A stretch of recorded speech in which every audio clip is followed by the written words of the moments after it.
hello गते को सानाम को सगुन जोहार मसीदा ऑफिशियल यूट्यूब चैनल रे आपे सानाम को सगुन अतंग दाराम तबे गते को आपे चिलका हेना पे आसप कनै सिरजन बाबा दया दुलर ते मौज आर नपाय गे हेना पे आर इन हो मौज आर नपाय गे हिनै तबना आदो तेलाबन तीन नोआ वीडियो रे अबो बन गालमारा आबोरेन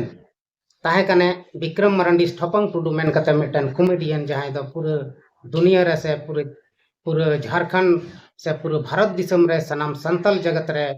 हड़ कोई लांदा अचुए कथेन उनी या घरन से उनी रेन ओड़ा हड़ चीज लेका मेनाया ओना को बकरा तगे तिहिं अबो नवा वीडियो रे बन गालमारा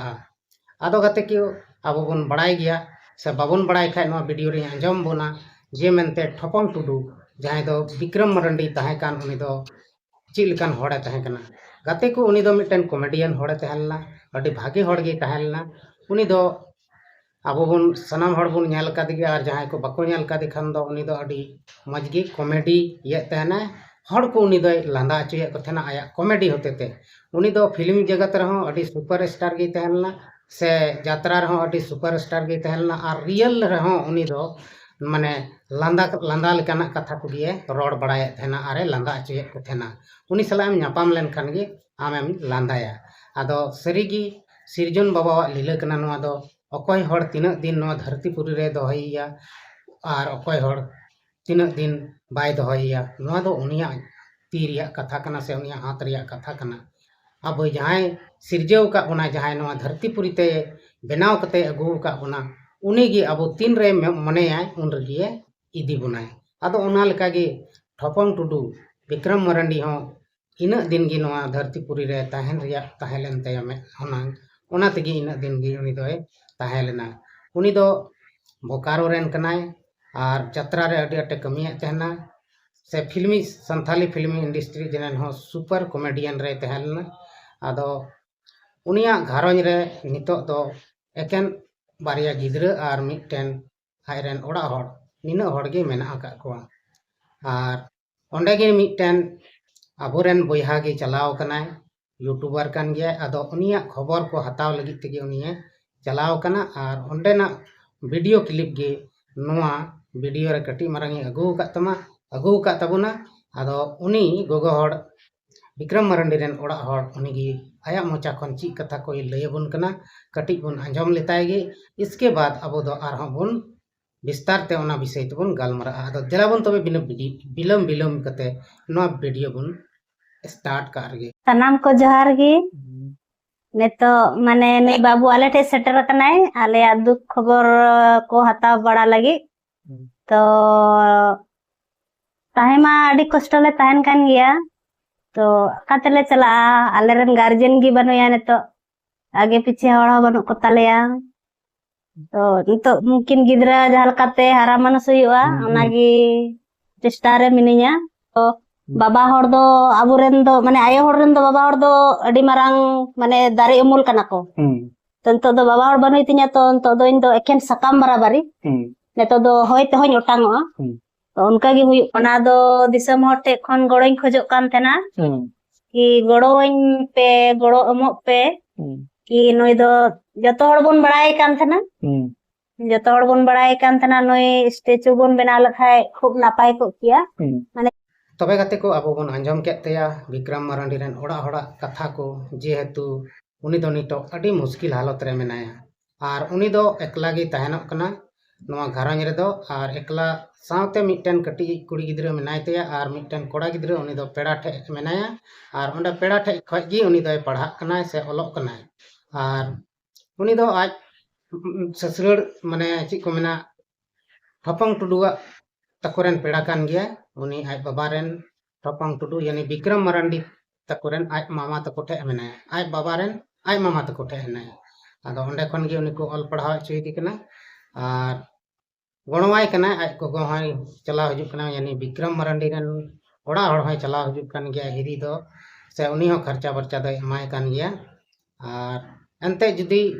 उनी नुका पेड़ा पर्व को बाको गणवाय खाय नितो उनिया हालत अभी खराब गिताया एनते मिटन गोगो हड़ जुदिए रंडी लेन खान उनी दो अडी मुश्किल हालत रे गे तहना सावते जुदी गिद्रा को तहन खा आर गे मुश्किल रे पड़ा बांग दो उनी जहां हर सलाह चलाव दाड़ेया बांग दो जहां ते चलाव दाड़ेया बांग दो ओड़ा दड़ बगी दाड़ेया बांग दो गिद्रे दड़ बगी दाड़ेया नूकाना मुसीबत दो अड़ी मुश्किल आना कना और नोआ हालत गे उनिया नितो मेना तया उनी वीडियो रे रोड केदा आयमा लकान कथाय रोड केदा जे जहां गोगो हड़ रेन बाबा हड़ बाको तहना उनको दो अड़ी मुश्किला गे हुयुग तकोआ आयमा किसिम हड़ को रोड़ा अड़ी लकाना कथा को अंजम हुयुग तकोआ बर्दाश्त हुयुग तकोआ एनते हो तहन गे हुयुग तकोआ अडिगान हड़ गे नुका मेना कोआ अडिगान को हड़ नुका हेना कोआ जहां दो शॉर्टकट को हुदिसा और तुरंत गिदर बुतुर बगी कते एटा रको जावाय उचड़ गदोआ मेनखान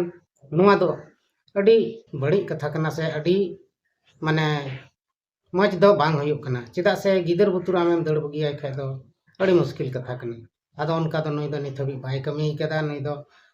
मने केटेज उरी कदा और नोडे गे ताहेना ठीक रिका ठीक केदाय जे गिदरे असूल हरा किने जहां लका कते गे हानते नते कोई कमी कते और नितो उनी दो ओड़ा रगे हेनाया और मिटन गिदरे लेकते तहन कना जहां तीन रे समय नामे खान दो एटा हड़ से हाजिरी कमी हा चला बड़ा गया बोले बाजार ते दो बाय चला बाजार कमी बाजार हाजिरी कमी दो बाय चला नोंडे ओड़ा करे गे कमी बड़ाया और उनी लई केदा आया मचा खन गे जे हेतु उनी दो माने विशेष कते दो यात्रा करे गे कमी तहना ऑर्केस्ट्रा करे कमी तहना डांस है डांस गया आदो नोआ दो हालांकि उनिया अकिन जुरीपरिया लाइन कान तकिना और किन नोआ लाइन रगी किन ᱧᱟᱯᱟᱢ कना बट लई दे उनका गे आदो नोआ दो ठीक ना कान गया आदो नोंका लेकाते उनी दो विशेष कते माने यात्रा करे कराव तहना और इया होय कराव तहना ची को मेना ऑर्केस्ट्रा हो नोआ कते गे उनिया रोजी रोटी दो चला कना आदो यात्रा और ऑर्केस्ट्रा मा बन बड़ाय गे माने दिनम हिलो दो बांग चला ओना दो सीजनली काम कना सीजन करे गे कमी हुआ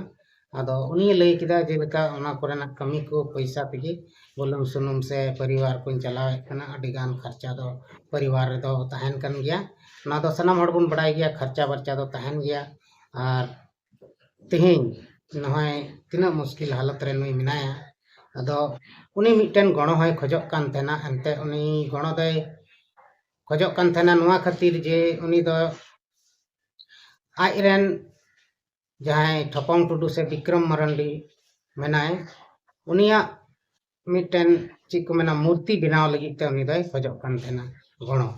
आदो दिसम हड़ दिन कलम चलावेन बछर दो उनिया जहां गज महा तहलेना ओना रे दो बाय तबे कते को चलावेन बछर दिन कलम दो विक्रम मरंडिया पूरे जोर सोर ते मूर्ति बनाव रे कुरुमुटु का तहना विक्रम मरंडी से ठपंग टुडू रेन ओड़ा हड़ ओना लगी ते उनी दो थोड़ा दिसम हड़ ठे आरंज लेना गणो लगी ते और उनिया गज मारे नेवता है नेवता ले को आदो उनी लई हिसाब अकयटा हो बाको गड़ो दिया और उनी दो बाय बिना दाड़िया पे अंते एकला ते दो ओना दो बाय कमी दाड़िया ओना रे अडी आट खर्चा को मेना ओनाते ओना मूर्ति बिना हो बांग होय लेना हालांकि जन्म माह दो आपो आतो करेन मिलो कते को मरण माह उनिया गज माह दो आतो करेन को जरवा लेन गया और को मनाव के तया मेनखान मूर्ति बिना दो बांग होय लेना आदो अब सरी गिबन बड़ाय गया अब संथाली इंडस्ट्री से संथाली जगत रे दो नहय नुका गे मेना जहां गे जहां तीन मारंग नितो जीवत भोर गे जहां तीन मारंग आर्टिस्ट कने जहां तीन रन सुपर स्टार कने जीवत भोर गे उनिया मान सम्मान मेना मेनखान गज चलाव लेन खाय उनिया घरंज दो ची लेका बांग चिका ओना दो अडी मुश्किल गया अब बन नेल दाड़िया कना आयमा नमूना जे उनी दो नाम निशान हो चबा उतरत तया चेदा से अबोरेन उनकान बहुत बड़ा इन्वेस्टर से प्रोड्यूसर हो बनुक को से नोआ अबुआ संथाली फिल्मी इंडस्ट्री दो उनका मजबूत दो नित हबी बांग होई कना अबोरेन हड़ ठे टाका पैसा मेना रहो उनकाना कमी बांग को खजक कना और बाको कमीदा ओनाते अबोरेन संथाली जगत rain industry rain actor actress को से कलाकार को आर्टिस्ट को आयमा लटू लटू मेना ताबन गया मेनखान उनको जीवन भर गे उनको मान सम्मान दोबन नेल ᱧᱟᱢᱮᱫ ᱠᱟᱱᱟ मेनखान जुदी उनिया बोंगा तलायन खाय उनिया घारंज रे लगी दो अकोय हो मिट पैसा हो बाको एमो नेल दाबन नितो ठपंग टुडू गी गय एन खाय दो उनिरन ओड़ा हड़ आयमा किछु गणोय खजक कना मेनखान नित हरी अकोयटा गे बाको गणोय कना आदो नहय नोआ को दो अबुआ तिना माने बन सहयोग बन एम दाड़े को कना नोंडे गे बन पता चला कना नमूना दो नहय नड़े गे हेना तबन ᱟᱫᱚ ᱱᱚᱝᱠᱟ ᱫᱚ ᱵᱟᱝ ᱦᱩᱭᱩᱜ ᱡᱟᱹᱨᱩᱲ ᱟᱵᱚ ᱥᱟᱱᱛᱟᱞ ᱥᱚᱢᱟᱡᱽ ᱨᱮᱭᱟᱜ ᱡᱩᱫᱤ ᱢᱚᱡᱽᱛᱮ ᱤᱱᱰᱟᱥᱴᱨᱤ ᱪᱟᱞᱟᱣ ᱵᱮᱱᱟᱣ ᱵᱚᱱ ᱢᱮᱱᱮᱫ ᱠᱷᱟᱱ ᱟᱵᱚ ᱥᱟᱱᱛᱟᱞ ᱡᱟᱜᱟᱛ ᱨᱮᱱ ᱥᱮ ᱥᱟᱱᱛᱟᱞ ᱯᱷᱤल्मी इंडस्ट्री रेन हॉड़ को मेना बन सनाम मिलाव कते जुदी बढ़िया तेबन गालमाराव कते बन कमी लिखाय से अबुआ फिल्मी इंडस्ट्री मौज तेबन डेवलप चोयबन मेने खाय अबो तलारे जुमिद हुयुक ते चाहिए और माने मिद जुमिद बन तहन चाहिए तबे गे डेवलप दाड़े आय से अबो मिमिद आर्टिस्ट बन गणो दाड़े कोआ जुदी जहां बोंगा तला कान खाय उनी किछु उनिया घरंज रेन अबो फिल्मी इंडस्ट्री खय किछु सहयोग बन एमा दाड़े को नोंकाना पंथा बेनाव लेनखान अडी भागे गे होई को मेनखान नोंका अकयटा गे अबोरेन लटू लटू नितो आर्टिस्ट को मेना को लटू लटू डायरेक्टर को मेना को अकयटा गे नोंका पंथा बेनाव रिया बांको हुदिस दाड़ेया कना एकेन अपना झोला पेरे रिया कुरुमुटुरे मेना को आदो नुआ दो बुझ का में कोनो बहुत बड़ा इंडस्ट्री दो बांग कान तबना आर से बांग होई दाड़ेया नोंका ते चेदा से अबो तलार मा एकेन एपेर हंडे गे मेना अबो मा जाति धर्म बखरा ते हां फिल्मी इंडस्ट्री रे हां बन लड़हइयो तहन आदा नोंका ते दो अबो डेवलप चिका होई दाड़ेया अबो इंडस्ट्री चिका कते बन डेवलप दाड़ेया बांग डेवलप तबना जहां रे धर्म रिया विवाद तेंगो लेन खाय ओंडे दो जात माने जहां टा कमी मेना लटुआ ओना दो बांग हुई तहन सेम उनका गे अबुआ फिल्मी इंडस्ट्री जहां आयमा लेकान हॉड़ मेना बना जहां अयुर को उनको गे धर्म रिया अखान तको लड़ाई तपाम तको एहोबा आदा नुंका लेकाते अबुआ जहां इंडस्ट्री कना नवा दो बांग ग्रोथ दाड़ेया और तीस हो बांग लहा दाड़ेया आदा गति को जुदी अबुआ माने इंडस्ट्री रे भागी ते कमी बन मेन जों कान खाय अबो तलारे जुमिद हुयुक दरकार कान तबना और जुमिद लगी अबो अपनार अपनार के हुदिस जरूर कान तबना तीना हड़ नितो यूट्यूब रे बन कमी कना एक्टर एक्ट्रेस लेकाते बन कमी कना आयमा हड़ बन कमी कना जहां दो अपनारा निजेर चैनल को मेना जहां दो आर्टिस्ट लेकाते को कमी कना मेनखान केवल उनको हो इन धरी गे जहां तीन घड़ी रोल बड़ा किदा इना गे और हापेन दिन रे ची हुयुआ ओना बखरा ते दो कोय हो बको सोचावेत कान तबना आदो नोंका लेकाते दो अबुआ फिल्मी इंडस्ट्री बाम डेवलप को और तेहिंग अबो जहां ठोपांग टुडू रेन ओड़ा हड़े लई के उनी उना मुसीबत रे मेनाया जे अबो बाबन बुझ दाड़ेया कना